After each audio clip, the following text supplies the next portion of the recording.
মাম্মামের আবদারে অনেক দিন পর এই টিফিনটা তৈরি করলাম। তো চলুন কি বানিয়েছি দেখিয়ে দিই। তো আজকে বানিয়েছি হোয়াইট সস পাস্তা, সঙ্গে চিজ অ্যাড করেছি। তো সবার প্রথমে পাস্তা নিয়েছি, এদিকে রসুন কুচিয়ে নিয়েছি, কাঁচা লঙ্কা কুচিয়ে নিয়েছি, 1 কাপ দুধ, এদিকে তো চিজ তো থাকতেই হবে, মেয়ের খুব ফেভারিট একটি খাবার। আর এখানে সামান্য একটু ময়দা নিয়েছি। তো চলুন গ্যাসটা ধরিয়ে দিই।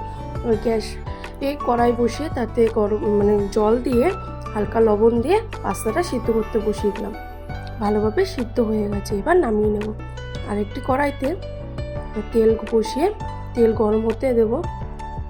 তো তেল গরম হয়ে গেছে, সেই তেলের মধ্যে রসুন কুচি আর লঙ্কা কুচিটা দিয়ে তাতে সামান্য ময়দা আর দুধ রেখেছিলাম 1 কাপ, সেই দুধটা দিয়ে দিয়েছি। দিয়ে ভালোভাবে মিশ্রণ করে নিয়ে তাতে লবণ, পরিমাণ মতন চিলি ফ্লেক্স আর লঙ্কার গুঁড়ো দিয়েছি।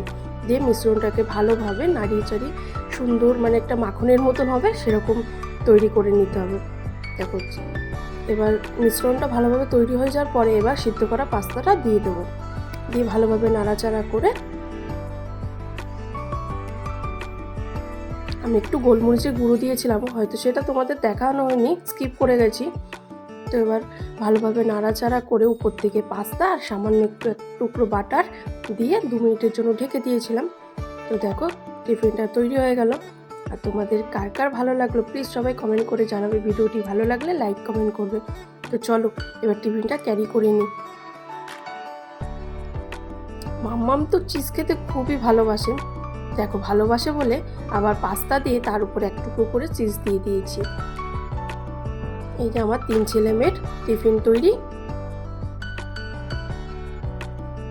বাই বাই, দেখা হচ্ছে পরের ভিডিওতে।